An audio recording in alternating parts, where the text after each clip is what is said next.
Hey folks, I have another review for you today. It is the Heritage Rough Rider. This is in a 22 long rifle with an interchangeable cylinder that's a 22 Magnum. If you know anything about these guns, they're relatively inexpensive. They're kind of a no thrills 22 revolver. But I consider that this one is a upgrade from just their standard 22 long rifle model, mainly because it has fiber optic sights, which are adjustable. I find that on these revolvers, any gun or anything that doesn't have some type of adjustable sights, yeah, you're gonna be compensating when you shoot it, because they tend to be a little bit off. But this one has adjustable sights. They're fiber optic. They're actually really nice. These guns, the price on these guns really varies. They can be as much as $250. If you go to certain websites, which are auction websites, you will find that some of the vendors are posting these on auction websites, basically putting no reserve on them and just letting people bid on them, which, with the interchangeable cylinders and adjustable sights, and like I said, I've seen them $250. I think they were going for anywhere from $135 to $150. Now you still have to factor in shipping and your transfer. But like I said, just look around, because it's hard to do a review on a gun whenever you can either buy this gun for $150 or buy it for $250. So it's okay, well, what class are you comparing it to? You comparing it to a $250 gun, or you comparing it to a $150 gun? Because I mean, if you go to a $150 gun, which is where the price range that this one was purchased at, it's a heck of a deal.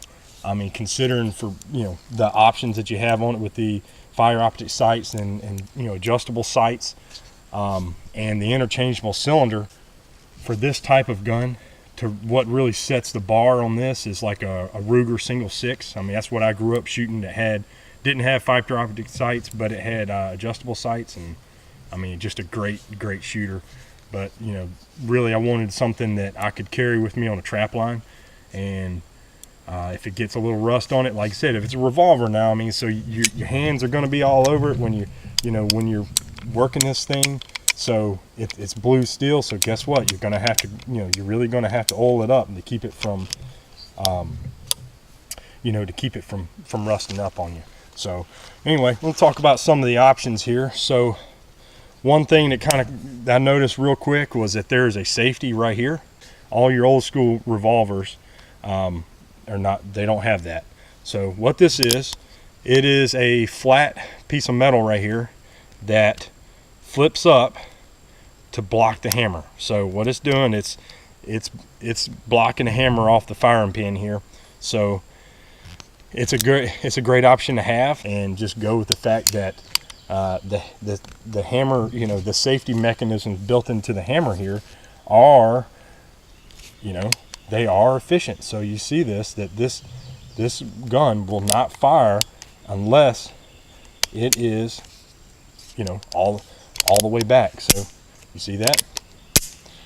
So there you go. Will not go down. To the next one, will not go down. But if you go all the way back, it will go down.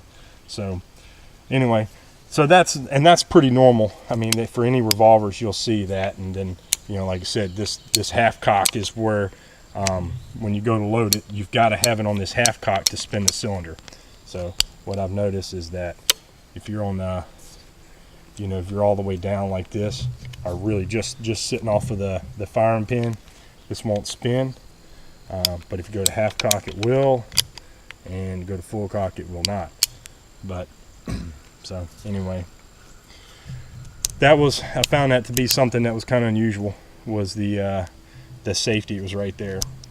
Pretty simple there. Basically, if you're loading it, you're going to have it in the half cock position, so you can spin the cylinder. So I think this gun is going to be in the hands of a lot of beginners. lot of new shooters, people that are new to revolvers, and there is definitely an advantage to this safety right here, because even with this safety, okay, we've got this safety on, and I'm loading this thing, and something happens, and even if I'm loading it, I've got this open, that hammer can still go down. But that safety's on, and it kept the hammer off the firing pin. So there's definitely some advantage to it, and you can see when I flip it off, notice what the hammer does. When you flip it off, the hammer drops on down. So there you go. See it there. So it's just pushing the hammer, back and forth using that little flap there. So it does work. I mean, it has a purpose. It definitely, I see, it definitely has an advantage when you're loading a gun or anything. It's because, you may have this open, it doesn't necessarily keep that hammer from going down. So it really has no ties to that. So there is some, advantage to that safety there. But I guess it's not what I'm traditionally used to, and definitely stood out to me when I got this gun. So moving on, being it's a heritage, a couple things I want to talk about is to give a true review of this gun. How many plastic parts are on this gun? Well, here's one right here. Wasn't real happy about that. So your ejector here, your little plunger, the handle, so it looks like you got a stainless little rod in there, but the handle is plastic. So I didn't really care to see that there, but as far as I know, I think that's the only plastic that was on it. Even the sights here, that looks like it's some type of metal, probably like aluminum or something. But same thing, rear sight, metal sights. But the only thing on the gun that I really found that stood out to be plastic was the handle to the plunger, and that's kind of a letdown. I mean, for just a couple dollars more, I mean, they could have made that metal and it'd been something that you wouldn't likely break off. The cylinders are really easy to remove. You can see right here there's a crossbar that holds it in place, and you see that. So that's what's holding it in place. This rod right here will not slide out until you press the crossbar, and then you can slide this out, and you see there the pin is completely out of it. There we go.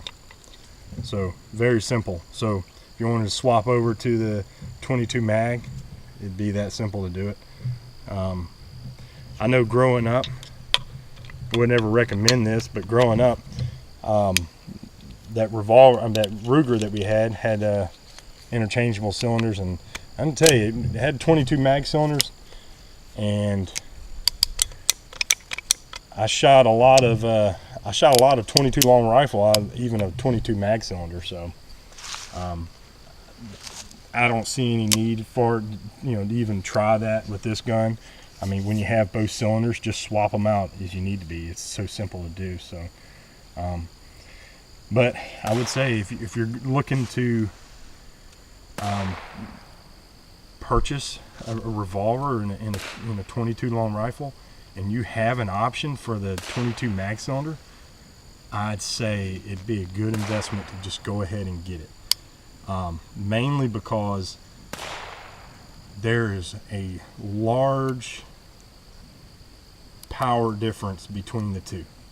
I don't think that if most people haven't had a lot of experience with the 22 mag versus a 22 long rifle, you would be surprised at how much more powerful a 22 mag is than just a regular 22 long rifle. So in some situations, I mean, you may really appreciate having a 22 mag. So, but like I said, considering that what these things were going for,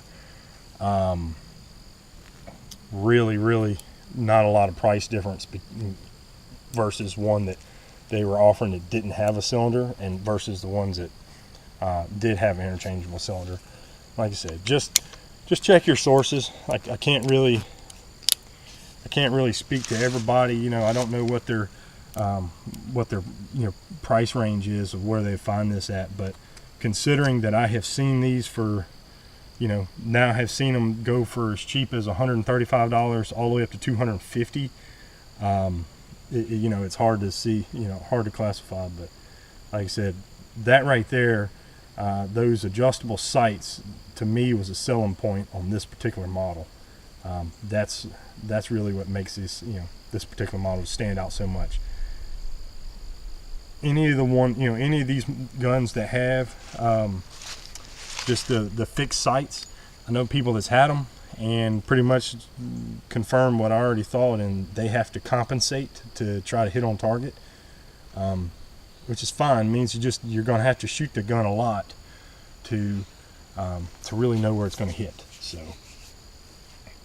but instead, go with the adjustable sight model, and anyone can shoot that pistol and be accurate.